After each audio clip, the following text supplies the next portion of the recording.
So if you're using XAMPP software and then when you start it, a patch can start normally, but MySQL cannot start normally. You get error message, shutdown unexpectedly.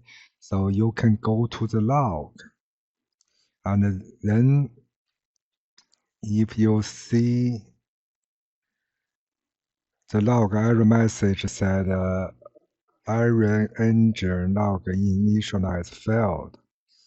So to fix this problem, you need to close XAMPP software, and then you need to go to the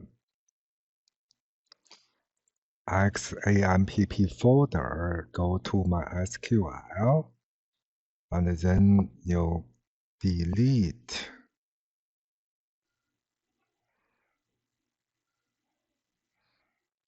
Go to data, then you delete this one. ARIA -log -control. Delete this file, and then you restart the XAMPP. See, it can start normally, and if you refresh. Okay, hope you enjoyed this video. Have a nice day. Bye-bye.